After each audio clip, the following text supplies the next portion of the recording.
નમસ્કાર, આપ જોઈ રહ્યા છો નેશન પ્લસ ન્યૂઝ. હું છું આપની સાથે હિરલ પંડ્યા. ભાદરવા ગામના પ્રગતિશીલ ખેડૂત દશરથસિંહ ઝાલાએ સુભાષ પાલેકર પંચસ્તરીય પ્રાકૃતિક ખેતી મોડેલ તૈયાર કર્યું છે.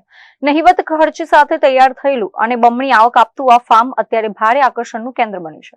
આજના સમયમાં રાસાયણિક ખાતરો અને જંતુનાશક દવાઓના અતિશય વપરાશથી જમીન અને માનવ સ્વાસ્થ્ય બંને બગડી રહ્યા છે. ત્યારે ગુજરાતનો એક પ્રગતિશીલ ખેડૂત દેશભરના ધરતીપુત્રો માટે દિશા સૂચક બન્યો છે.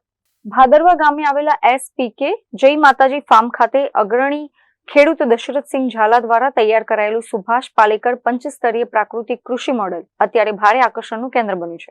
આ પંચસ્તરીય મોડેલ દ્વારા એક જ ખેતરમાં કેળા, પપૈયા, મકઈ, મરચા અને ગલગોટા જેવા ટૂંકા ગાળાના પાકોની સાથે આંબા, ચીકુ, દાડમ, નારિયેળ, અંજીર અને જામુન જેવા દીર્ઘકાલીન ફળ વૃક્ષોનું વૈજ્ઞાનિક પદ્ધતિથી સફળ સંકલન કર્યું છે.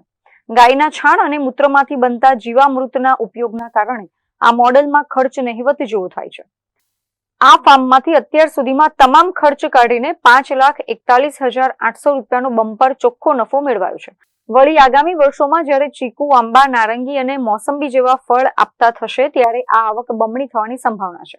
આ અનોખા ગૌ આધારિત પ્રાકૃતિક ફાર્મની ભારત ઇલેક્ટ્રોનિક્સ લિમિટેડના ડિરેક્ટર અને પૂર્વ સાંસદ ભરતસિંહ પરમાર બાપુ, જયદીપસિંહ યાદવ તથા વોકમેન ઓફ ઇન્ડિયા તરીકે જાણીતા ડોક્ટર રાજુ એમ ઠક્કરે મુલાકાત લીધી હતી અને ખેડૂતોની સૂઝબૂછને બિરદાવી હતી.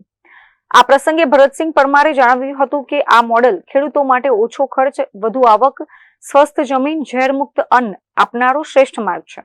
આમ દશરથસિંહ ઝાલાએ સાબિત કરી બતાવ્યું છે કે પરંપરાગત ખેતી જો ટેકનિકલ અને પ્રાકૃતિક પદ્ધતિઓના સમન્વય સાથે કરવામાં આવે તો ખેતી ક્યારેય ખોટનો ધંધો નથી.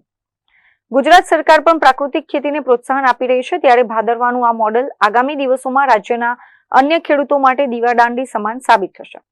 Bureau report, Nation Plus News, Vadodara. સમાચારોના સતત અપડેટ મેળવવા માટે અમારી નેશન પ્લસ ન્યૂઝની યુટ્યુબ ચેનલને સબસ્ક્રાઇબ કરો, બેલ આઇકન દબાવો અને જોડાયેલા રહો ફેસબુક, ઇન્સ્ટાગ્રામ અને ટ્વિટર પર.